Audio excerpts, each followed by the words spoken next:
On behalf of PGTD Law, I welcome all of the participants and respected dignitaries. We are having Dr. Mahendra Limay sir, who is also a very techno-legal expert in cybersecurity and cyber legal education. He is a diploma holder in mechanical engineering with masters in law and postgraduate diploma holder in cyber law and information technology. He has also been awarded PhD in cyber laws from RTM Nagpur University, Nagpur. He practices in cyber litigation as specialized and has represented clients before various adjudicating officers, including Maharashtra, Chhattisgarh, Delhi, Assam, Telangana, etc. He practices before various district courts as well, high courts as well. He was also invited by the Niti Aayog to share his views on cybersecurity. So today, sir is with us. He would be enlightening us on the cybersecurity and law in India topic. So I seek permission from you, sir. Over to you, sir. Yeah, thank you. Welcome all participants for this particular session. And speaking after Mr. Navi is very challenging task because Navi is also my guru and I respect him like anything. So after hearing from Navi, you may be wondering what I am going to deliver. But today my topic for presentation or say this particular session is cyber security and the prevailing laws. So one of the questions by one of the participants was related to whether there are any laws for prevention of this sort of activities in digital space.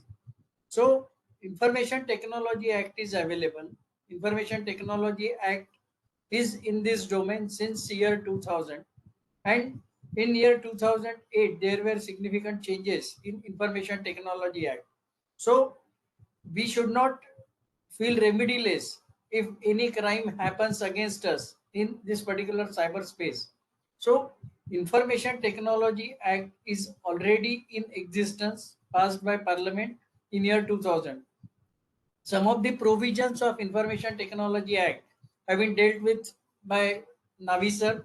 So there may be some duplication of provisions, but we need to understand these particular provisions on backdrop of cyber security. So what you understand by cyber security, can any one of you try to explain what your presumption or your assumption of cyber security, what cyber security is all about? Please unmute your mics and answer at least one or two answers. What you understand by cyber security, because cyber security is already defined in section 2NB of Information Technology Act. So what you understand by the two words cyber and security clubbed together?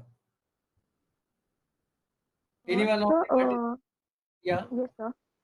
Sir, Sir, so maybe cyber security basically means to protect our information, our data, which can be vulnerable to the electronic form, to the other people, those who can use them to their advantage. Not exactly, but then they can misuse it for to their advantage. They can take our information, and it could arise problem to us. Okay. Someone wanted to explain? sir, It's the protection of information, devices, and any such gadgets which we are using for gathering information by the mode of internet. Okay. Basically, sir, when it is we, protecting the, digital security or protecting our programs. okay, Chetan. Okay. Yes, So whenever you have tried to there is define any cyber computer Yeah, system or computer network, there will be a security for that network and system. okay. Protection of data. Okay, so I will read the provisions of cyber security, how it is defined in Information Technology Act for your benefit. It is cyber security means protecting information, equipment, devices, computer resource, communication device, and information stored therein from unauthorized access, use, disclosure, disruption, modification, or destruction. So basically, cyber security covers the devices, the means by which we communicate, and the data or information which is residing in those particular resources. So cyber security is wider concept.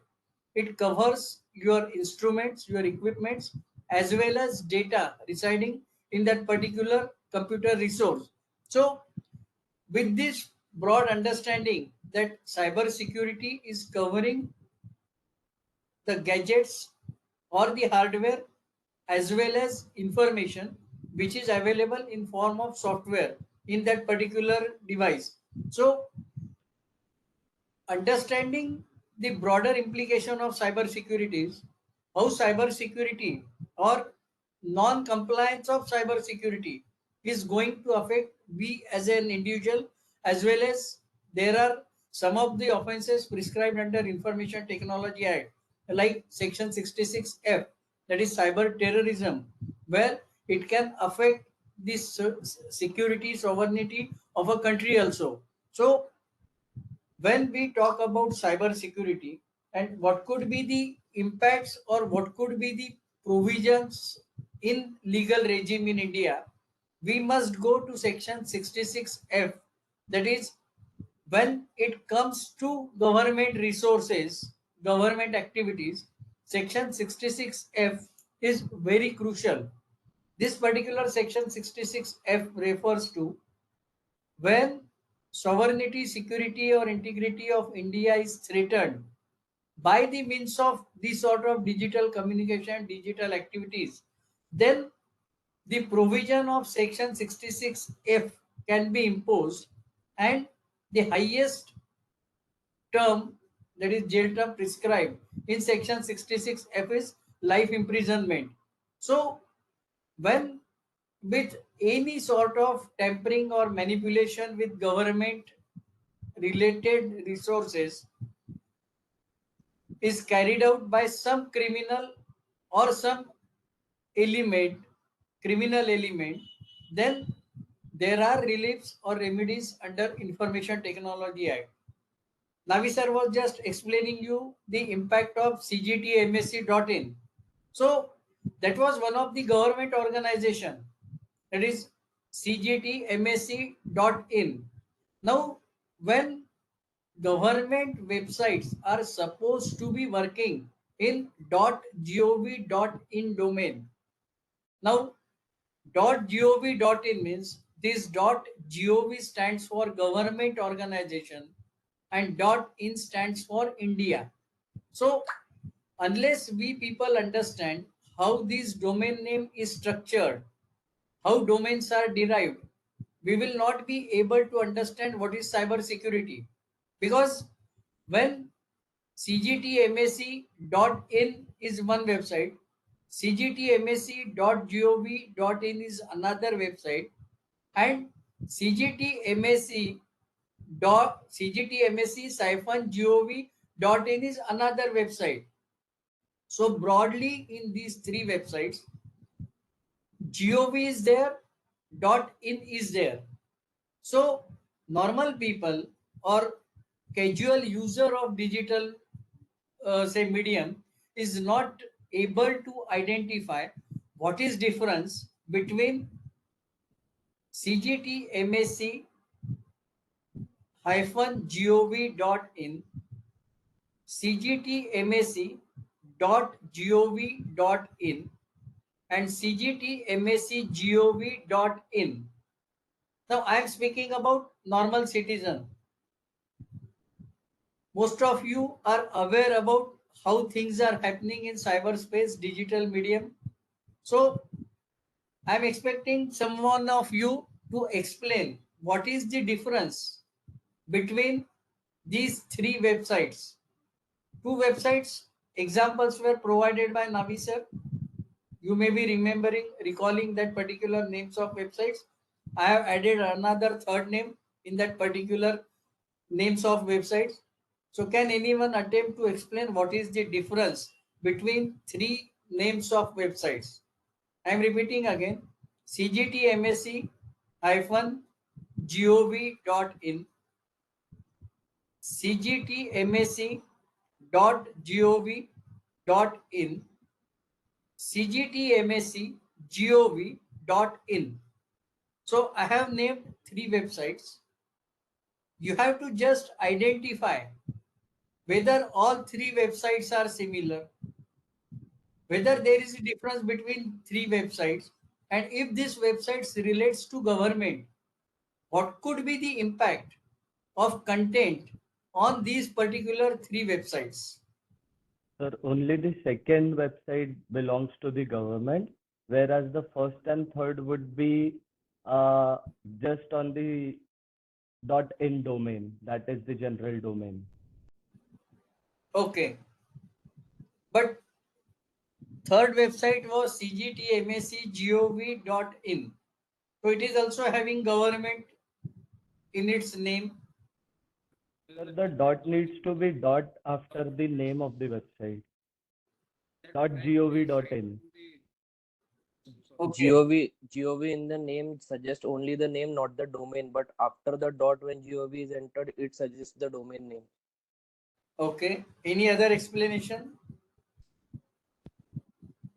Anyone else wants to give some different clarification? Out of these three websites, the contention was that .gov.in is government website and other two websites are not government websites. Okay. Now the original website in which CGT MSc were working at that point of time was cgtmsc.in. They never use cgtmsc.gov.in or cgtmsc.gov.in. They used, that government organization used the domain name cgtmsc.in. That's all. So they were working, one government organization was working in public domain, and they were projecting that particular public domain as their government website. So now here is cyber security failure on two parts. First is government organization non-following compliance of using .gov.in domain. Here .gov stands for government and .in stands for India. There could be .gov.pk. So it is for Pakistan government's website. .gov.uk, United Kingdom. .gov.am, that is America. So these are the abbreviations which are used by domain name. So one government organization working in domain is itself is breach of cyber security. And if someone uses these sort of synonyms in carrying out different attacks on citizens by the use of this sort of, say, domain structure, then we must understand what could be the impact of that particular activity on day-to-day activity which we are doing. So when it comes to cyber security, we must understand that it is not only the user who has to take protection or who has to adopt maximum preventive measures, but it is also for the service providers to follow certain standard guidelines or certain set of guidelines issued by CERT.in or CERT.in, that is CERT.in, Computer Emergency Response Team India. So this CERT is premier government organization which is giving lot of advisories to government organizations as well as citizens in cyber security domain. So if you want to follow cyber security very keenly, you should make it a habit of visiting certain websites at least on a weekly basis, because they are updating information on daily basis. It may not be easier for you to follow that particular website on daily basis, but you can conduct this particular exercise of following certain websites where guidelines related to cyber security incidents, breaches in cyber security, all are reported on that particular website. When we speak about the legal regime available for cyber security, the definition itself says accesses. Now, accessing any system. Now, sir might have explained you section 43 small a, that is illegal access to any system. Now, accessing means taking control of either that particular system, gaining entry into that particular system, or attempting to penetrate that particular system. So what we hear about hacking, that hacking is just attempt of accessing some system that may be with the permission of owner or without permission of owner. When that particular attempt to access any system is without permission of owner, then it amounts to security breach. And when it is with the permission of owner of that particular system, it may be termed as what everybody understands as ethical hacking. It means accessing any system with the permission of the owner or in charge of that particular system. So ethical hacking or hacking are two different terminologies. Nobody is going to give you permission to access his system unless he needs some guidance from you or he needs some more security support from you. Simple example, how many of you are willing to share your mobile phone with others? Is anyone willing to share his mobile phone freely with other? Because a lot of sensitive personal data is available in that particular mobile phone. So if your mobile is left at some location and somebody tries to get hold of that particular mobile by breaking the password of that particular mobile, this will be termed as illegal access to your system. Strictly in a legal sense, it would be termed as hacking or gaining access into your system, that is mobile, without authorized permission. So when it comes to breach of cyber security or cyber security incident, it is accessing any system without prior permission of the owner or in charge of that particular system. Cyber security incidents can be to you individual, or it can be against organization, or it can be against nation. So depending upon the magnitude of that particular attack, you can categorize that particular cyber security incident in different categories. So if it is against nation, if DRDO websites is accessed or something happens with ISRO website, or yesterday what many people have observed about IRCTC network down.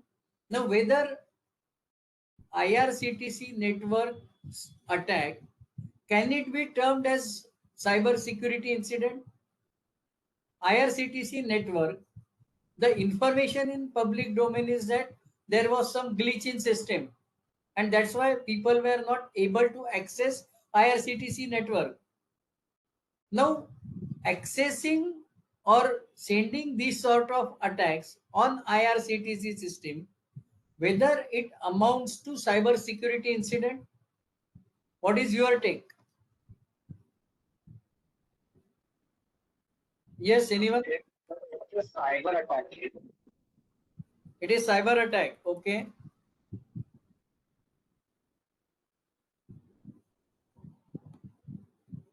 And what is the domain of IRCTC? Is it .gov.in? Have you ever checked?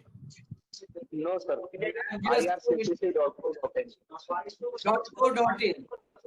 So if it is .co.in, how attack on IRCTC network would be treated as cyber security incident? It is .co.in domain, so it is not government website. So how that attack will be termed as security incident? Can anyone explain?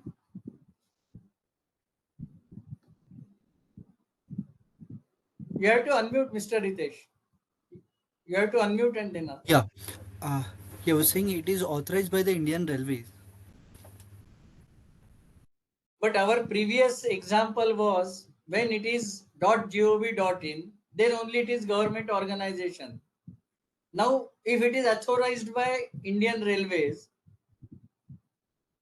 who is lacking in cyber security now? Whether Indian Railways is lacking in cyber security and not converting that domain on .gov.in.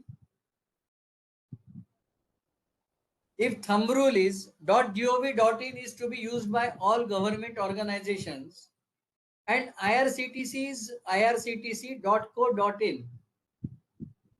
Now, who has breached cyber security now?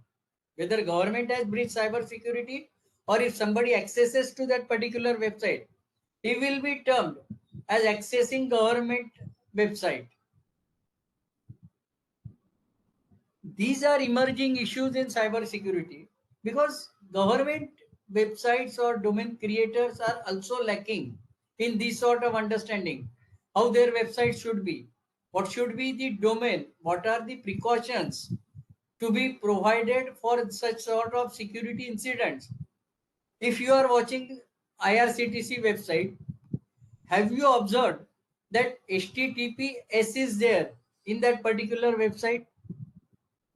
That HTTP and S afterwards stands for SSL layer, that is security socket layer, that is additional security adopted by that particular organization for protection of its domain name.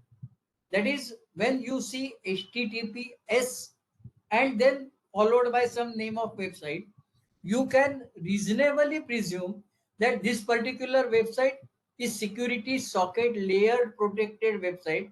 It means this particular website is properly protected by some certifications. That is one of the understanding of SSL layer. There can be different sort of such activities which are happening in this particular cyberspace, but our broad point is when cyber security incidents happens, first thing is what are the prevailing legal provisions for that particular cyber security incident. As you are aware that there are two streams in Information Technology Act itself, that is civil remedy and criminal remedy. Civil is covered under section 43 and section 43A, 43 with its subsections A to H, and criminal 65 onwards. So 66F basically deals with cyber terrorism and it is mostly related with government websites attacks or attacks on servers of government of India.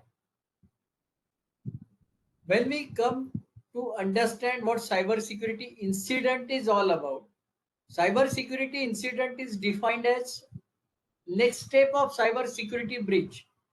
Some incident or some activity happens with this particular access or unauthorized access and by which data may be pulled out of government server.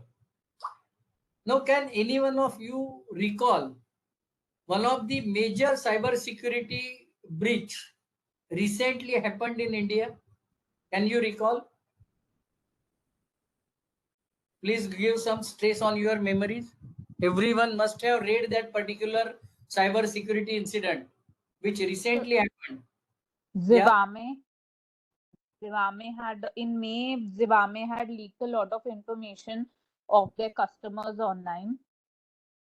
And Okay. even AIM server in somewhere I think in December last year was also hacked, and all the information like 5 servers were hacked, and they were asking, the hackers were asking for a ransom amount to, I mean, for the servers to be released or. Perfect answer. That was what I was expecting. That attack on AIMS server. Now, AIMS is premier organization in India. Most of the high profile people get consultation or get admitted at AIMS. Now, their sensitive health data is available with AIMS servers. And if that data got compromised, what could be the impact of that particular activity to national security?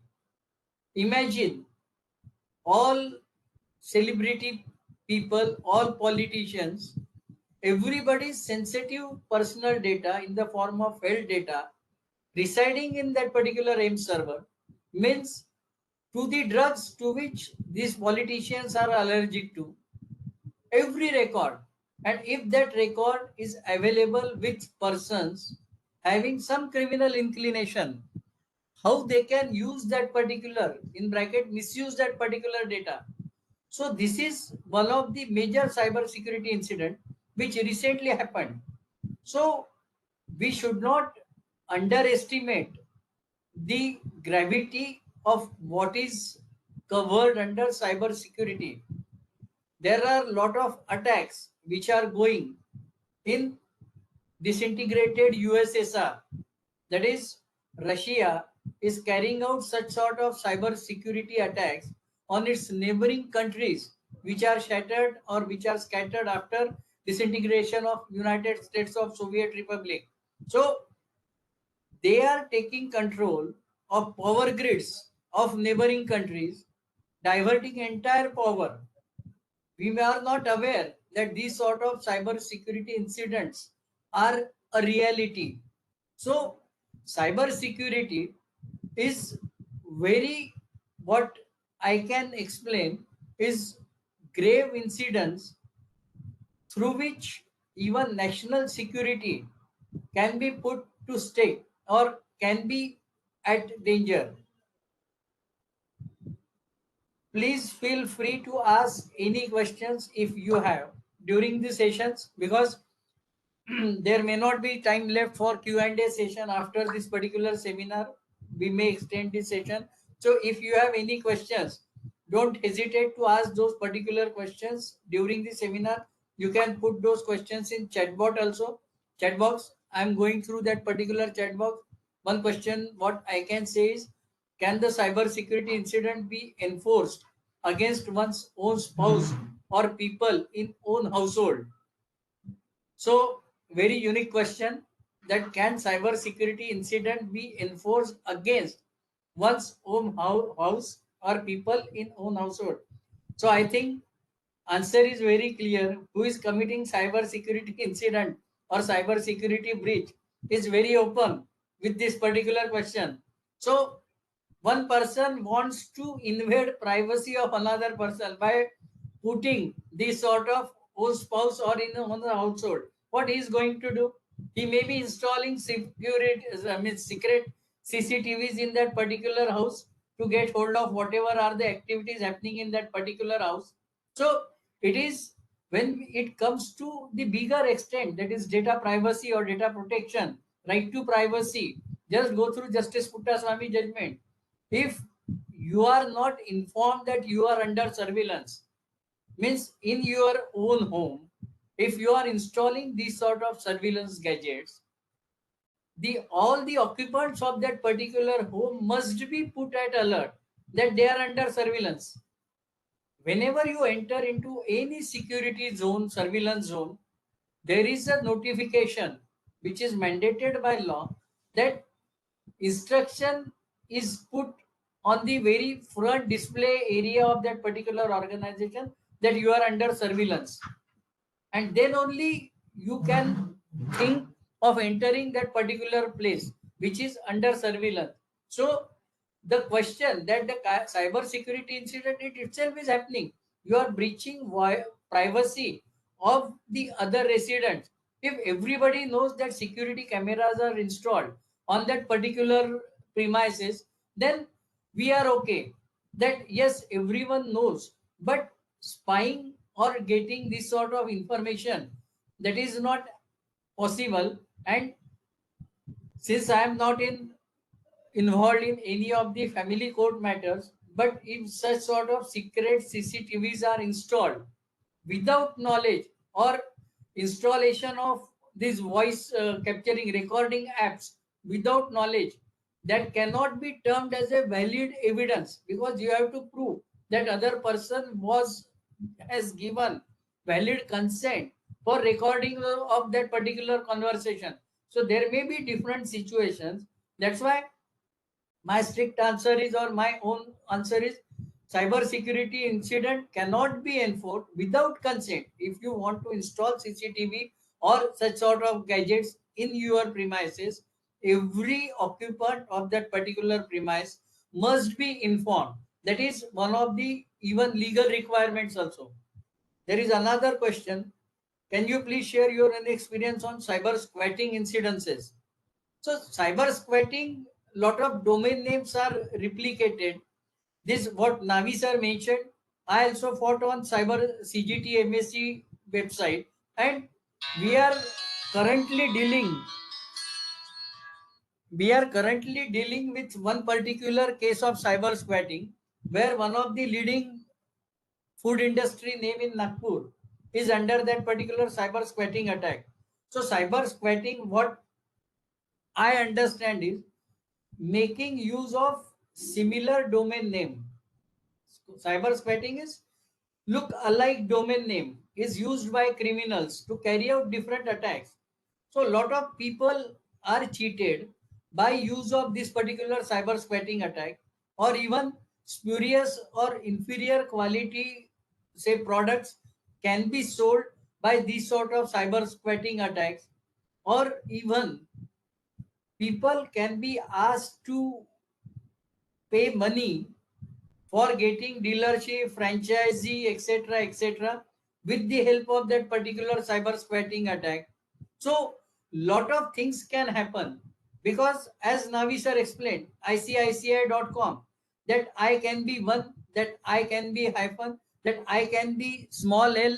Nobody goes through that particular website name very clearly, and with the emerging habit of accessing websites through mobile phone, it is proving too risky, because when you receive emails, how you are sure to know the originator of that particular mail?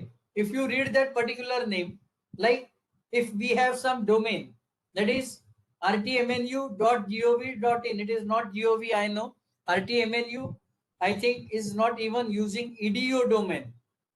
RTMNU is using, let me check which domain name RTMNU is using right now, because educational institutes are asked to function in .edu domain, which some of the other universities are using. So I don't think, let me just check. .ac.in. sir. .ac. Yes, .ac.in. Okay. So .ac.in is .academic. Now you can check another domain which is in education. Let me just check it for you. No, AC is academic. unigug.ac.in. Okay. So .ac is academic. .edu is also academic. It is obtained or it is issued only after due verification. So here cyber security compliance is followed when it is in that particular specific domain. But when it comes to cyber squatting, when lookalike domain names are used, many people can be cheated due to that particular cyber squatting incident. And my own experience related to cyber squatting is that people have lost more than 1.5 crore rupees in getting dealerships of Haldirams, because lot of domain names, haldiram.franchisee.in, haldiram.franchisee.com, haldiramfoods.com, haldiramproducts.com. Such sort of websites are existing in public domain, and this is the classic example of cyber squatting incident where look-alike domain names are used. Now, basically, whose responsibility it is to stop these particular domain names? When it comes to cyber security incident, again, we have to understand the system. How many people are involved into issuing of this particular domain name? When we are studying, so, or say discussing cyber security incident and related to domain name squatting, now who issues these domain names? Cyber squatting is use of look-alike domain name. Now, according to your understanding, who issues these domain names, or from where we obtain these domain names? कहाँ से मिलते हैं ये domain name? From where we get these domain names? From controller. From controller. Okay. You have to unmute, Mr. Anuj. Provider who provides servers. Not clearly audible. I can, yes. One answer is there. I can. Any other answer? Who gives these domain names? Which is the authority? Certifying authorities. Certifying authority, okay. So, who allots domain name? We don't know. ICANN is one particular organization that is voluntary body across globe. Internet Corporation for Assigning Names and Numbers. That voluntary body allots this domain name across the globe. Now we say India is sovereign country. For India, we Indians are authorized to decide, but here domain names are allotted globally by this particular organization named as ICANN, which is a voluntary organization. So these are some of the funny things in cyberspace, that domain names are allotted by voluntary organization. It follows only one principle, that is first come first serve. So first come first serve means if you thought that this domain name is very good, so now the right answer provided by Poonam Ingole ma'am. Okay, so if I want to register poonamingole.com domain, if that particular .com domain is available, I can register that particular domain name without proving any significance what I have with Poonam Ingole. If that poonamingole.com is available, I will be allotted that particular domain name because first come first serve. No validation, no credentials, no KYC, nothing. Because that organization is voluntary organization. It works on simple principle. And that's why these sort of cyber squatting activities are happening. Because no rules are followed. Only remedies, you represent to that particular organization that this particular domain name is related with my particular domain name, and if you have trademark registered with you, then only that particular domain name creator will accept that yes, your trademark is infringed, your IPR is infringed, and you may get certain reliefs, but that is not so easy. So as far as cyber squatting goes on, lot of security breaches are happening and people are losing huge money due to this particular only one type of crime. And I recommend this particular crime to each and everyone for commission, because there are no penalties for committing this crime. It is like suicide. If you are successful, no penalty. If you are unsuccessful in cyber squatting, if you are successful, you can mint money. If you are unsuccessful, the only punishment is you have to return that particular domain name to its original owner. That's all. So this is how the incidents or laws in this particular domain are being exploited by various criminals. There is another question. What role cyber security technology play in case of cross-border drug trafficking? Now, cyber security technology, cross-border drug trafficking, mostly with the keyword search, police track these sort of activities. Outside India, our good neighbors, that is Pakistan and China, those websites can be blocked. So Google can be instructed to block entire websites having .pk as their domain name or .chn as their domain name, that is China or Pakistan. So security technology can be used in a better manner to stop these sort of activities. Like online sites are being monitored, what happens on social media with some key search words. If you are using some keywords like trafficking, drug, etc., automatically that post gets monitored and that is reported to that particular authority. So lot of social media sites have been provided instructions by various government departments to report the content involving those typical words, and many a times Google or many other organization itself prevents the post from forwarding where these sort of offending words are used. So it is use of technology where the keyword is put to everybody's say social media handle, and if that keyword is used, that post is automatically blocked. It cannot be forwarded. So this is how technology plays very crucial role in this sort of cross-bordering, not only drug trafficking, but many other activities. Then what is the remedy for Thank you, sir. tackling the cyber fraud or a cyber crime emanating from across the border, that is from another country? Now, here the country or various countries are active participating in cyber crimes. And that is the biggest challenge in prevention of cyber crimes. Just imagine a situation, our good neighbors Pakistan, are they going to cooperate our police authorities or even Interpol when crime is happening in India? Absolutely not. So when it comes to country specific terror participation, you cannot expect from neighboring countries.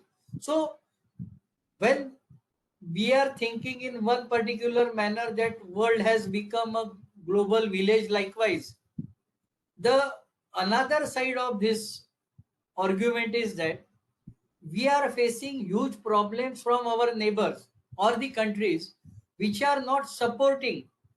You must have heard about the name Jamtara. Hope most of you have heard the name Jamtara, which is the hub of cyber criminals in India. But now that Jamtara is given competition by one country based in UAE. Recently, how many of you have read that particular story? I don't know. More than 100 technology professionals from India were deported to that particular country on pretext of they are given good cyber security or cyber say IT related jobs. They were taken to that particular place, remote place.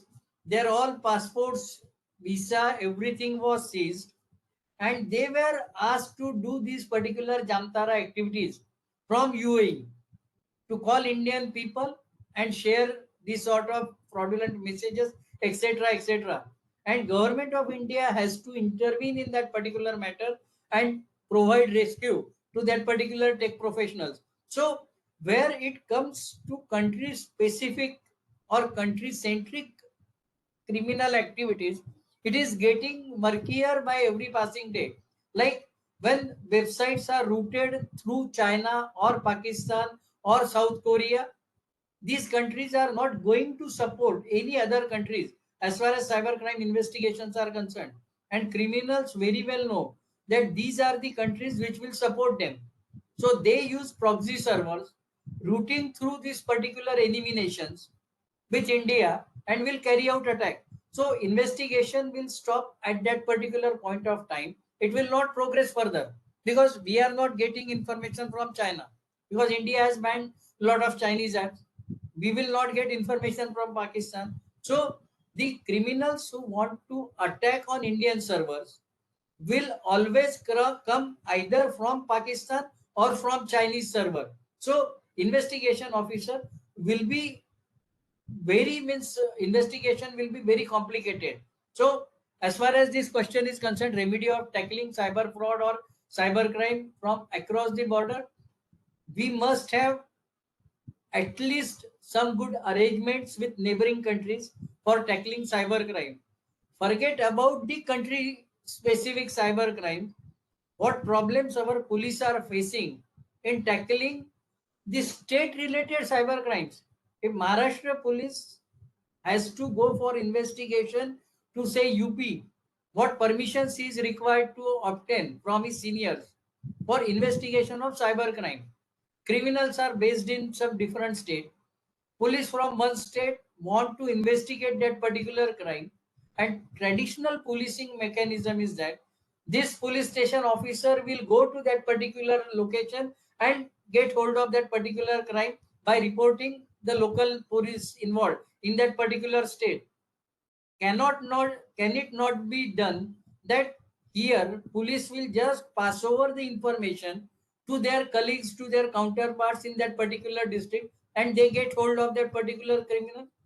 When it is happening in digital world, that crimes can be done by remotely located positions, why it is there that police will go physically from this particular location to that particular location to nab the criminals? So our whole policing system also needs to be modified to face these sort of new challenges and to get hold of criminals. And there is another question. It is necessary that there must be loss of, is it necessary that there must be loss of money to register an offense of cyber crime? I received an SMS that my amount is debited from so and so. No account in this bank. SMS is just to deceive me whether it can be registered as an offense if it is possible. Now, there are two types of situations how you can seize: committing offense or attempt to commit offense. Now, it is not necessary that you must face financial loss prior to reporting of any type of cyber crime, but it is how machinery understands it. If you want to report this particular incident, what is reported right now, or what was the question, that if there is no financial loss to you, only data breach is there, or if you suspect that your data is compromised and you want to register police complaint, how many of you genuinely feel that police will register that particular complaint if no financial loss is there? Simple answer of police will be, if you haven't suffered any financial loss, why trouble us? In other sense, they want you lose some money and then come to us. Prior to losing money, if you are reporting fraud, आपके साथ fraud ही नहीं हुआ कोई. Yes, आपने किसी ने आपको message भेजा, ये प्रैंक हो सकता है, आपके दोस्त ने भेजा होगा आपको. This is how. Just imagine a situation, even if your vehicle is stolen, police ask you to wait for another 4 to 5 hours prior to reporting that particular complaint. हो सकता है कोई गलती से आपका व्हीकल लेके गया होगा, आ जाएगा 4 घंटे में वापस. यानी पुलिस ने जीपीआरएस सिस्टम लगा के रखी हुई है वो व्हीकल पे, कि वो उनको मालूम है कि आपका दोस्त लेके गया हुआ है और वो आपको लाके देने वाला है. So the question is very valid. If it is your data loss, data breach, and that is what upcoming data protection bill is all about. If you feel your information is compromised and that information is going to give some loss to you, you have every right to report the complaint. It is not specified anywhere under Information Technology Act that you should suffer a loss. If you read provisions of section 43 or 43A very minutely, either you have to suffer a loss or somebody has to gain unnecessarily. Now it is gaining of certain information by that particular person. It should not be necessarily some financial loss to you, but the loss is somebody is gaining undue advantage out of that particular information. That can also be recorded under Information Technology Act. But the problem is that you have to explain this to your local police that this is the situation, and what I foresee is by the compromise of this particular information, there could be some untoward incident and which needs to be investigated. And another point is you have to be high profile complainant for that particular matter. If you haven't suffered financial loss, but still if you insist or if you wish that police must report that particular complaint, then you have to be celebrity, because all the offenses under Information Technology Act are cognizable offenses. It is nowhere mentioned that you have to suffer financial loss only. There can be data loss, there can be information loss, there can be, say, identity theft. Identity theft, you are not losing any money. Somebody is misusing your photograph, impersonation, somebody is misusing your photograph. Here, you have not suffered financial loss, but your identity is stolen. Somebody is misrepresenting you, then that is punishable under section 66, 66D. So, as far as the question was concerned, it is not mandatory that unless you suffer financial loss, police are empowered to register the complaint. But since we are not aware, we don't insist, we don't have that particular wit to fight the police to get that particular complaint registered, these sort of complaints remain unreported, unregistered. Then another is, sir, it's worth nothing that when someone uses a VPN service, they can potentially bypass security guidelines and access websites. So VPN is one of the technology where virtual private network is used. But yes, VPN can be tracked, creator of VPN can be tracked. But as I explained you earlier, if VPN servers are based in enemy countries, then we don't get any information. Otherwise, just use the same logic. Why VPN services are provided if they are not gaining any monetary benefit out of it? People are using VPN. For those who don't understand, it is virtual private network where people use some network and that network assures them that their identity will not be disclosed. It means, in other ways, that particular network knows your identity, knows your exact location, but it is understanding between you and that VPN, like it is understanding between you and that particular Swiss bank that your credentials will not be compromised.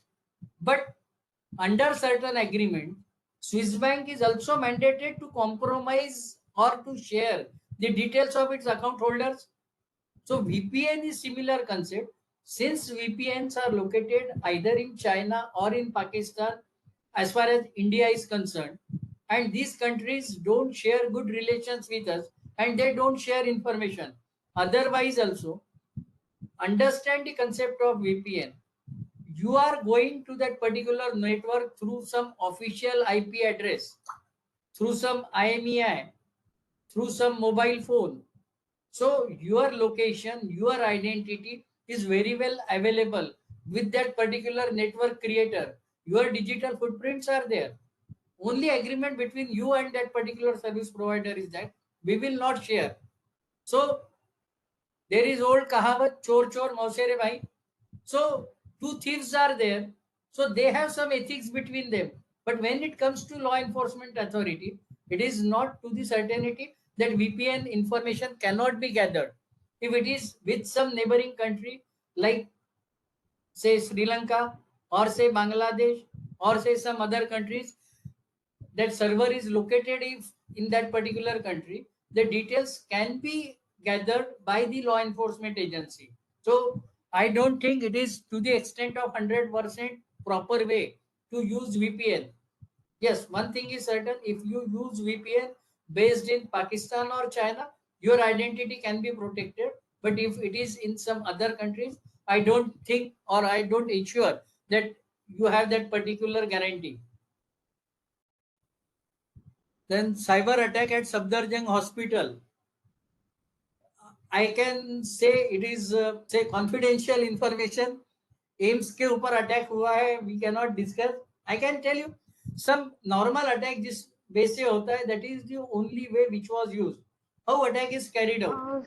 Sir, Navi sir, sir, yeah. IP address. What is the IP address blocking system in cyber crimes? Okay. Okay. I Good. want to get knowledge on that specific. It is related to exactly that Safdarjung hospital. No, no, no. It is So not please directly explain it. related with Safdarjung Hospital. IP is just address, Internet Protocol. What we discussed about ICANN. That is Internet Corporation for Assigning Names and Numbers. So this entire system of Internet is subdivided into what is named as small IP addresses. Just imagine a situation, a plot is there, that plot is sub-partitioned, again sub-partitioned. So every location has some particular identity address. Like on a bigger open land, layout is drawn, then they give some plot number serially. Either there may be N, F, G, whatever is the nomenclature. So IP address is similar to that. When we use telecommunication services, our device is connected with telecom service, and that telecom service allots one particular way to send our signals. So our device is connected to that particular main telecom related service with one particular device. That device address is IMEI number or MAC ID if it comes to computers or other hardware. IMEI when it comes to your mobile phone. So one is IMEI number or MAC ID, where that is hardware assigned number. Another is network service provider number. Like simple example is you are using one particular mobile phone. Now that particular mobile phone is exclusively allotted to you. But when you connect with that particular mobile phone with your internet service provider, you may get different IP addresses. Means you may get different ports to connect that particular connectivity, internet activity. So IP address is basically that particular location by which you have got connectivity to internet. It is recorded. The concept is very large that there are some static IPs, some dynamic IPs. Static means bigger companies get static IP, means they will access internet with this specific path. So their path is registered with service provider. So their IP address will be always constant, but we users are given dynamic IP. So whenever we access to internet, every time we use different port to connect that particular internet. Again, for making it simplified, in your home, you have specific, say, cups for drinking your tea. Okay. So your cup is marked for yourself. That is like static IP. So that person will use that particular cup for drinking tea every time when he wishes to drink that particular tea. But when it goes to some tea stall, your cup is not reserved. Whatever is available container or cup, he will serve in that particular cup. So that is what is concept of dynamic IP. Available port is given to you. So that is broadly understanding of what IP address is all about. To connect to internet, you are given certain paths, and IP address is that particular path or road address by which you are moving on internet. Hope I explain your question. And again, diverting to Safdarjung attack. Safdarjung attack was cyber security breach, because when government networks are required to carry out certain protection, there were some lacking in that particular system. First thing is, whoever can access that particular system, that needs to be defined. No unauthorized person can access any system. Like this webinar is going on. Now this link is available with limited people. If somebody misuses that particular link, you might have heard that particular example. What happened in COVID days? One famous celebrity film star accessed one high court or I think Supreme Court hearing, and she was penalized.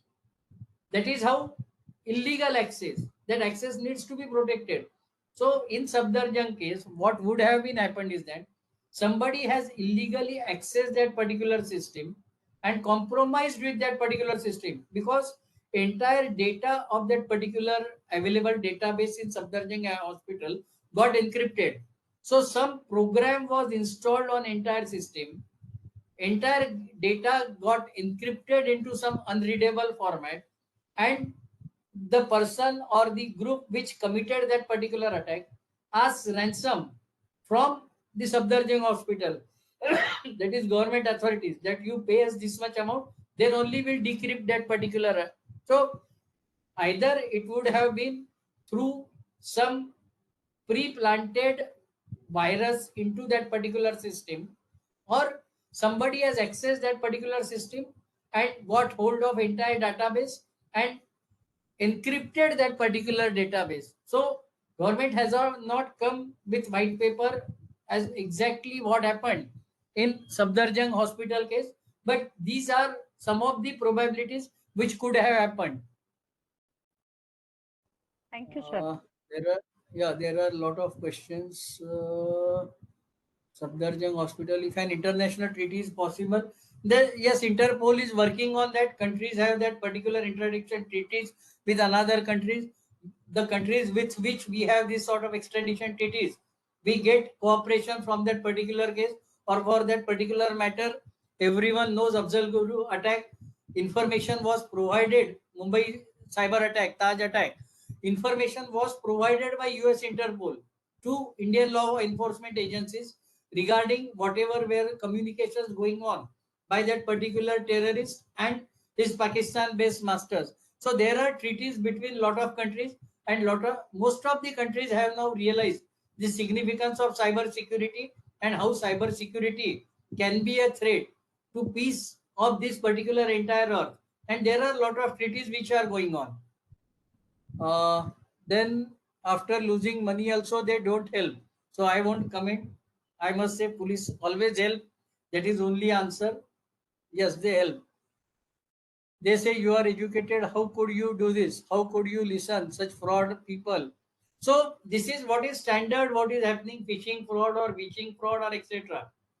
That's why most of you are from legal background.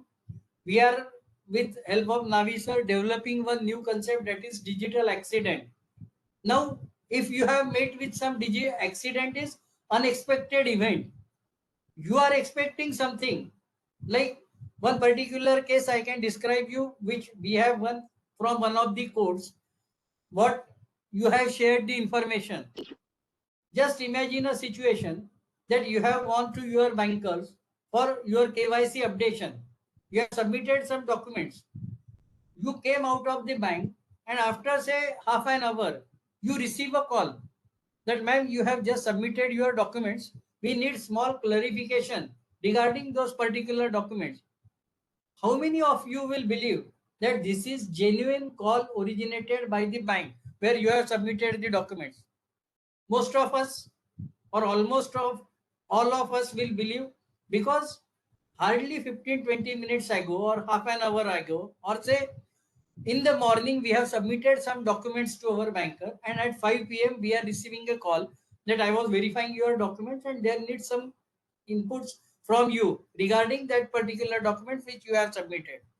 So almost all of us are going to believe that this particular call is originated definitely from the bank where you have submitted the documents. You will share the information which is asked by that particular person calling from another side, believing that that particular person is calling from the bank. There may be some OTPs. He may be telling you that these OTPs are required for verification of your account to your eKYC, CKYC. They use so many words, A to Z KYC. We don't understand what is CKYC, what is eKYC, what is DKYC. If we speak something like that, no, it is mandatory. Without that, you cannot be able to use your credit card or debit card after this particular point of time unless you share the information. This is how our bank system is programmed. So he will give you a number of reasons, or he will convince you by hook or crook to share that particular information. Now here you have shared the information with that particular criminal and you have lost the money. Now this particular situation, we are coming up with the concept that this is what accident is all about.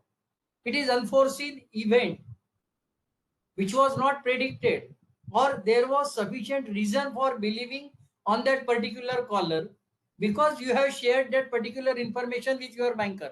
Apart from your banker, no one was supposed to know that you have given these particular documents to that particular bank. It is your belief. And based on that particular document, if somebody is getting some information from you, you have reason to believe that the person is indeed speaking from the bank. And in one such cases, we have one for our clients proving that this was digital accident. So let the police ask these particular questions, that it was you who shared the information. Just give them or explain them the scenario. Now here I am speaking. Okay, how many of you are believing that whatever I am explaining to you is not available on some other screen which is near to me? I am reading from that particular screen. You may be believing that I am delivering this session spontaneously without getting aid of any other guidance, any other gadgets. But if I am having three screens open in front of me and I am reading information from this screen or from that screen, how you will be ascertaining? So in such situation, or if you give money to somebody and the context is that somebody put knife to your back and ask you to compromise with your wallet, what will happen? Here same thing has happened. Somebody has deceived you and got hold of some information. In one case, if somebody shows you knife, voluntarily now you are delivering money from your pocket to that particular criminal. Here what is happening? Somebody is decepting you by some different means. This is digital world. So here physical interaction is not possible. But due to that particular digital interaction, you have been robbed. So let the police think that you voluntarily gave that particular information. It is up to you to explain to the police that yes, I met with cyber accident. Accidentally, I shared this particular information, and there are reasonable good chances. And I am, or even Navi sir is propagating this particular concept of digital accident. So, in your own respective domains, you can apply this particular concept. What is cyber accident or cyber incident? Because cyber incident is already defined in Information Technology Act. Cyber accident, new concept. There are some companies which are providing insurance policies for this sort of cyber frauds.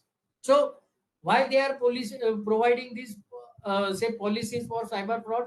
Because they believe that these sort of cyber accidents are now possible, and that's why they are providing policies. So I hope I have given this answer, that even if they say that you yourself has compromised that particular information, don't get discouraged. Have guts to fight with that particular officer. Giving bank account number for to cryptocurrency app, it is risky. Now first, to answering this particular question, whether cryptocurrency is legal or illegal in India. Most of you are from legal background. So whether cryptocurrency is legal or digital currency is legal or illegal in India? What are your answers? Legal है या illegal है? It is illegal as of now. Like there is no proper stance. There is taxation on cryptocurrency, which was announced, but as of now, there is no particular law. And as per my observation, there has been no particular policy or any framework which gives cryptocurrency that legalization, at least in India. So when the finance minister has announced tax on digital transaction, you are contradicting the FM of India that it is not legal. How finance ministry is going to tax on some illegal activity? So in that particular sense, it is legalized activity right now. And there is one famous there is one famous judgment. One famous judgment has happened where court has observed, if it is not explicitly mentioned as illegal activity, then it is legal activity. Nowhere in law it is written that dealing in cryptocurrency is illegal activity. Nowhere it is written. So when it is not specifically written in black and white that it is not illegal activity, the other logic is it is legal activity. So investing in cryptocurrency according to legal sources is not illegal activity. But my advice is don't invest into it because lot of frauds are happening. Due to happening of that particular fraud or non-regulation of that entire domain of cryptocurrency, it is too risky a domain. Anyone wants to make some comment? No? Also question maybe.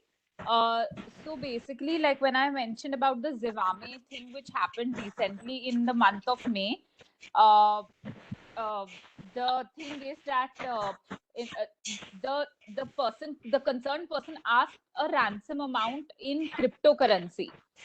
So, like, what is the purpose that why do they ask in cryptocurrency so that there is no track of that type of currency or any other particular reason? What are your observations or comments on it? Yeah, so question is very valid. When this sort of ransomware attack happens, most of the times these criminals ask you to pay in crypto because it is very easier to hide identity behind cryptocurrency because cryptocurrency can be transferred to different locations, and when it goes trans-border, when it leaves Indian shore, our law enforcement agency becomes helpless. That is the reality. Otherwise, if you think positively and logically, on which technology cryptocurrency is based, on which technology cryptocurrency is working, blockchain technology. So blockchain technology means you have track of each and every activity from where that money came to you and where it is parked right now. So every trace of that particular crypto is available. But since it goes cross border, those exchanges don't cooperate. There are multiple exchanges where cryptocurrency got transferred. It is not like it is Indian rupee note that it will be accepted in India only. If you have to go to now, I think some of the Nepalian shop owners have also stopped accepting Indian rupees. So when it comes to Indian rupee, you go to one place in UAE and try to exchange that particular note. Will that be accepted? No. You will have to tender that particular currency to the bankers, and in exchange, you get certain local currency. So, as far as cryptocurrency is concerned, when it changes its shape from one wallet to another wallet to another wallet, there are no positive tracks available with law enforcement agency. And there are only 2 or 3 exchanges known to us. There are infinite exchanges and infinite types of cryptocurrencies right now available for trading. We are not aware how many cryptos are there. Crypto is block or say broad category of name which is used, but there are a lot of such currencies which are playing or which are minting this sort of frauds. So why ransomware is always asked in crypto is that your identity when it goes to different countries is always secret, and our police have this particular hindrance in getting that particular information, and that's why always these sort of attackers as far as ransomware is concerned ask to pay you money in crypto. Then with the advent of AI, cyberspace has gotten riskier. Do you think we are equipped for the challenges that AI possesses? I think recently our CJI has made good comments on AI as far as artificial intelligence is concerned. And I hope most of you have followed the press conference which was conducted by 9 robots, AI driven robots. Have any one of you followed that particular press conference?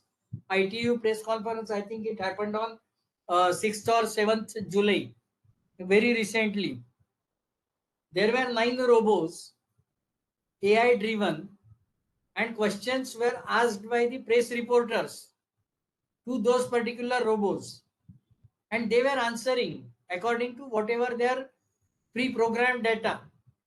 So when it comes AI and cyberspace, it is becoming more dangerous when AI is entering, because who will use high-end technologies? What are your answers? If new technology enters into market, who will be the first users of that particular technology? Who will use? लोग iPhone क्यों use करते हैं? Why people use iPhone? Rich people. Those who can afford. Yes, those who can afford, or Yes, sir. those who want to show off. Privacy Yeah. Why and iPhone is identity. used? Why And iPhone those is used? and those who want to have a malpractice with the help of that iPhone. Yes, because that is very difficult to breach. Inherent sir. securities are there. So there are 3 intentions. जिसको माल practice करना है वो use करेगा. So similarly, AI is used by such sort of criminals who want to be benefited by that particular activity. अभी maximum use AI में कहाँ पे हो गया?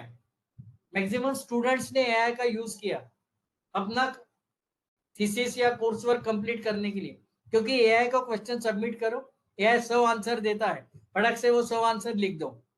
So people have thought कि AI पूरा उनको हेल्पफुल है, but AI is dangerous at the same time. क्योंकि AI क्या कर रहा है? AI is leading to job losses. पहले AI को वर्क करने के लिए जितना स्टाफ था, जितना टेक्निकल फोर्स अलॉट किया गया था, AI की इंसेप्शन के बाद वो आधा हो गया है. यानी AI ने अपने क्रिएटर्स में के आधे बाहर निकाल के फेंक दिए.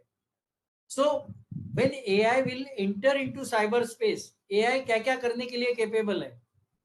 AI आपका वॉइस रिप्लिकेट करने के लिए केपेबल है. AI आपकी मूवमेंट्स रिप्लिकेट करने के लिए केपेबल है. यानी कोई भी एक थर्ड पर्सन को आप किस तरीके से एक्ट करते हैं, किस तरीके से आवाज निकालते हैं, ये पूरा AI ट्रेंड कर सकता है.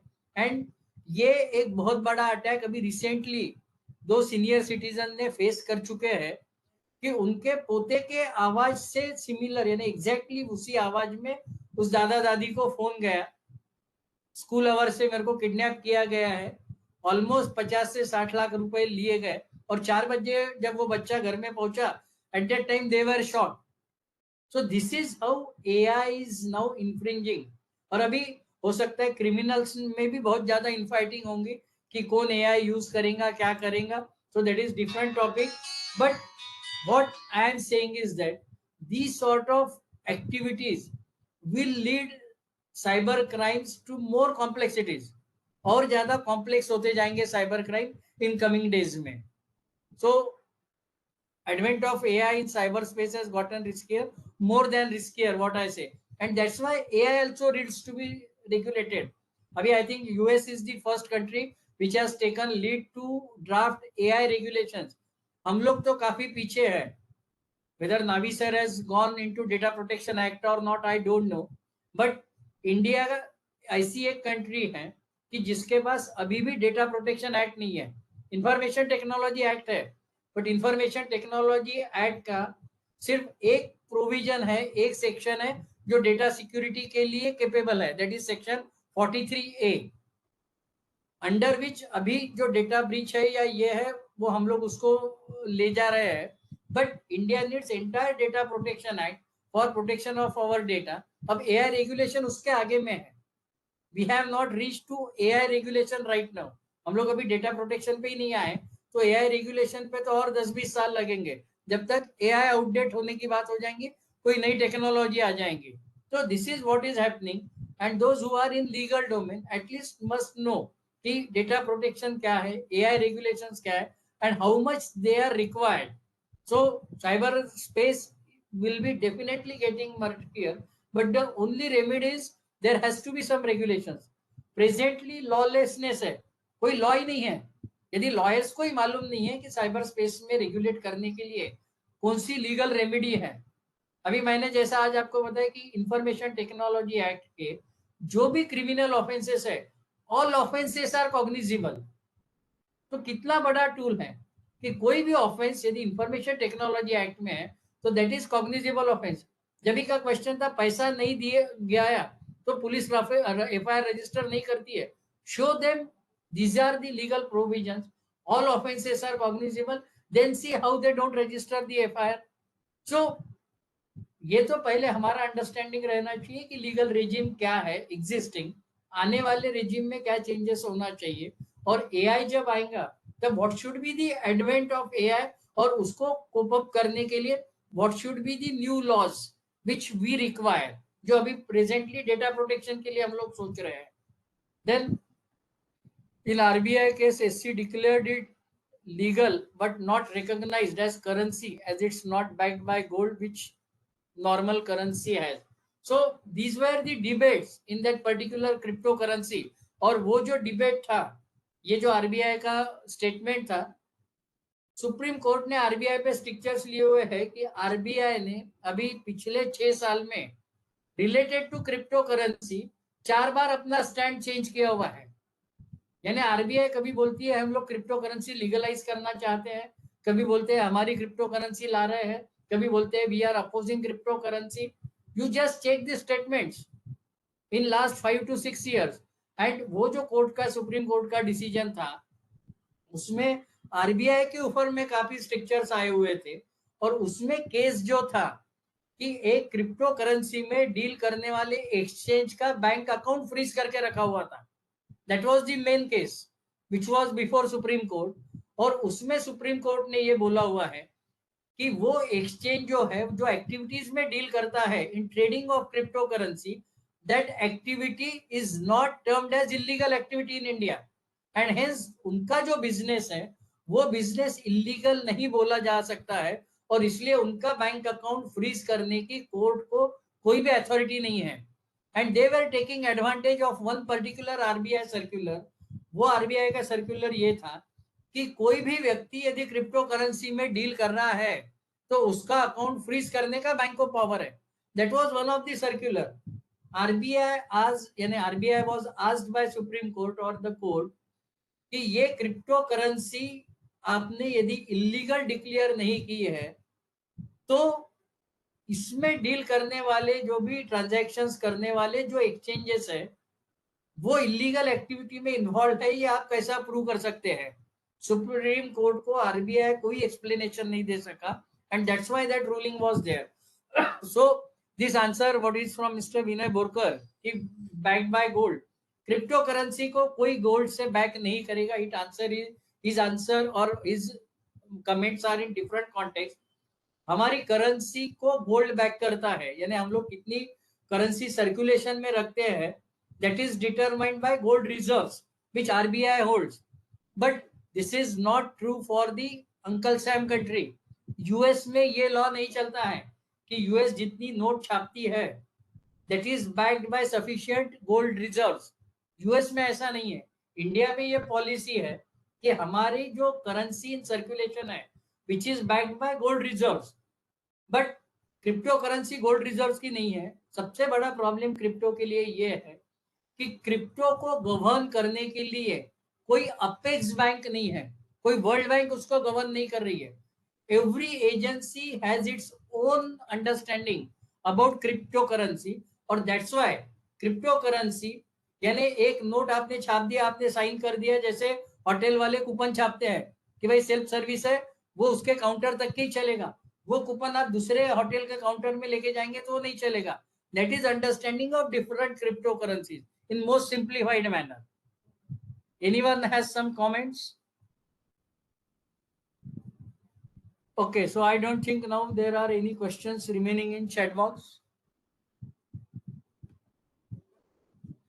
Okay, so we will come back on track. Yes.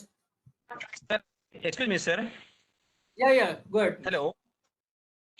Yeah, sir, can you suggest any good book based on cryptocurrency or cyber crime or sort of any book, sir? Navi sir has given his website, that is the mother of all, navi.org. If you follow him, Okay, sir. if you follow Navi's readings, Navi's writings, it will Yeah. be more than sufficient. Well, Because sir, thank and other book, if you want to read, it is by Dr. Vakul Sharma, Cyber Laws Yeah. by Dr. Vakul Sharma. That is very good commentary on cyber laws. So Dr. Vakul Sharma is another authority on this particular subject, but he is not Okay. so popular in public speaking. So, but he is having very good books on cyber laws as far as cyber laws are concerned. So I will recommend either Mr. Navi or Dr. Vakul Sharma. These are two good authors, and Navi is writing on all the topics right now. And Navi has seen cyberspace since its incubation. And Navi is in this particular space in 1995, when most of us haven't heard about what cyber law is all about. So when first committee was drafted, Navi was part of giving suggestions how Information Okay. Technology Act has to take shape in India. So he Yeah. has also suggested his comments on Data Protection Act. Now he is working on neuro rights. So he is working on very innovative concepts. So you can follow his website. Lot of informative contents are available on his website, and he has authored several books which you can go through. Every information is available on his website. Sir, my humble request to faculties, can they arrange one more lecture of Honorable Navi sir and yours, sir, please? No, Navi is more than sufficient. So, and he is very busy person. So I don't think if you want to hear Navi, there is one open request. Navi.org या FDPPI के website पे on every Wednesday, that is today, एक ज्ञानवर्धिनी करके session रहता है, where all the topics, relevant topics in cyberspace are not debated. There are a lot of lectures which goes on every Wednesday. FDPPI website पे आपको detail मिल जाएंगे. Zoom पे वो sessions रहते हैं. Lot of innovative topics are debated in that particular session. So जिनको भी ये cyber space keenly follow करना है, I request them to check that particular FDPPI website. या ये सेशन होने के बाद मेरे को कांटेक्ट कीजिए. I will share the Zoom ID and password. It is open session. If you wish, you can log on to that particular session. या थोड़ी देर में मैं ये चैट बॉक्स में टाइप कर देता हूँ आपके लिए. You can use that particular Zoom link.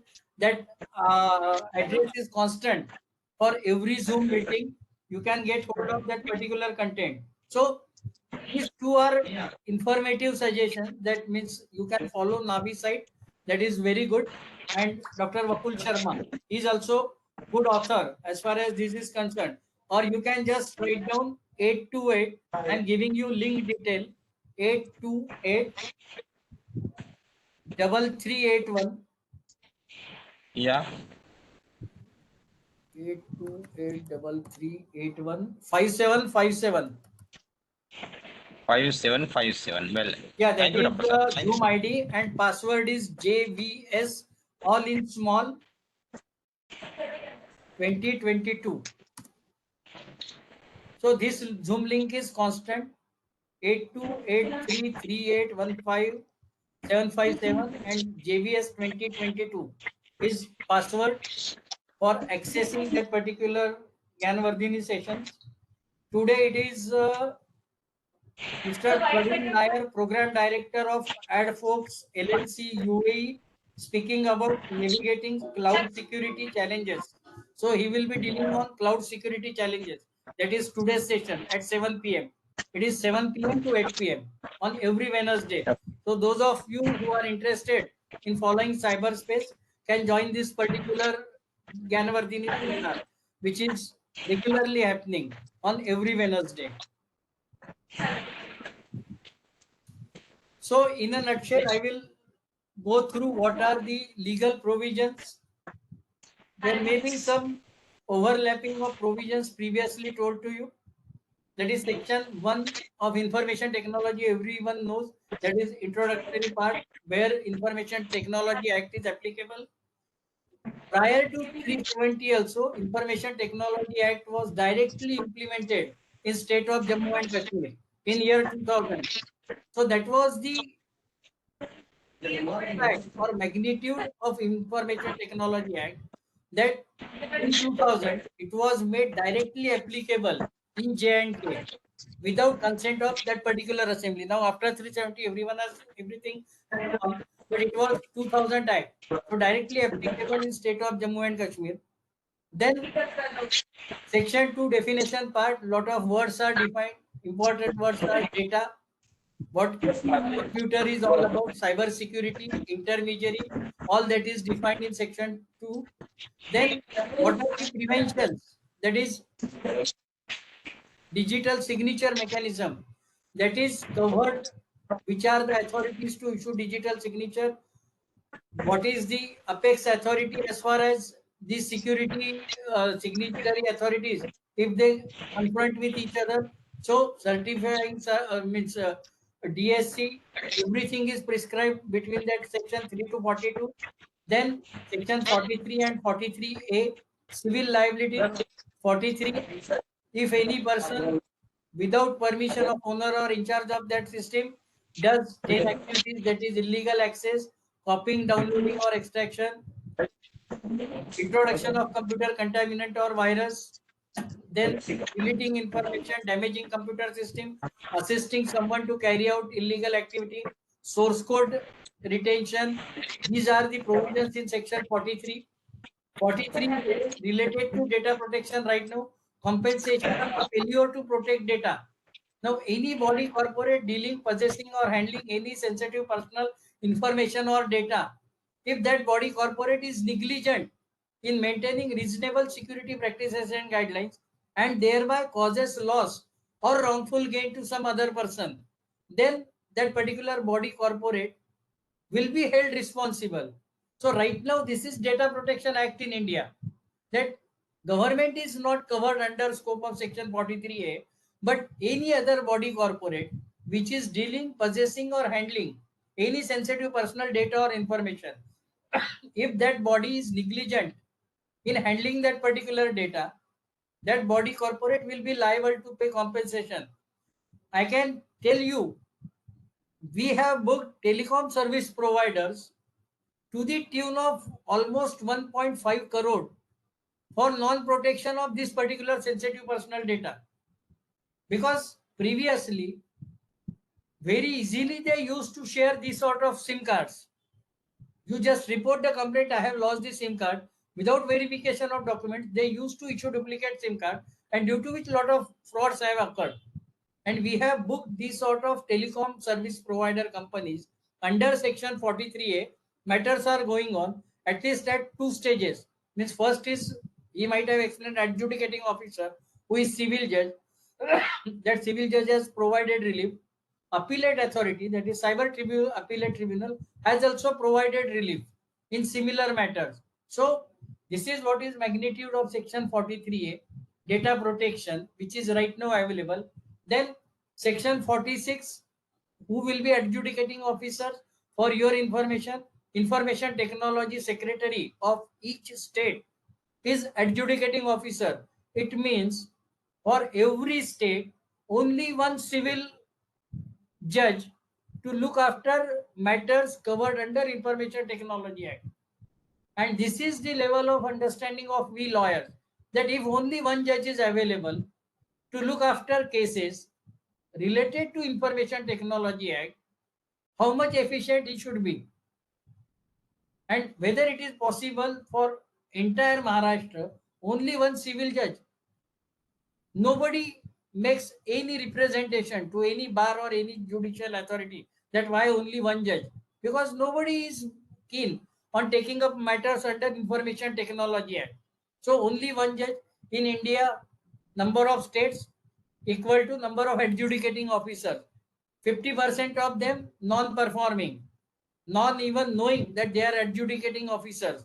So this is the situation of civil judiciary as far as Information Technology Act is concerned. Then comes provisions of appellate authority. Previously, if you read Information Technology Act, There may be mentioning of Cyber Appellate Tribunal. Now that is dissolved, that is merged into Telecom Dispute Settlement Appellate Tribunal, TDSAT. So only one appellate tribunal across India. If you have to challenge that TDSAT decision,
Poonam ma'am, audio problem?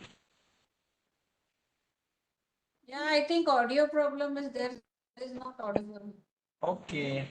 Okay, he is joined. Yes, yes, yes. Thank you, Dr. Limaya sir. Thank you so much on your editing department of law. It is a pleasure. It was a pleasure for us that Dr. Limaya sir enlighten us with his opinion on the issues and challenges regarding the cyber crimes and IT Act, and also he throws some light on the judiciary. So thank you so much, sir. Thank you. Thank you, participants, for joining us.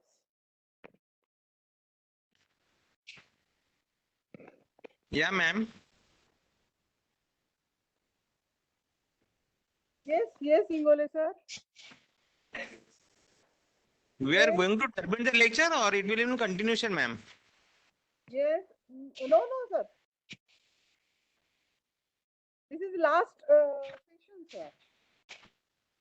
So we will meet tomorrow at 2 p.m., sir. Ma'am, you are also not audible to me. Okay.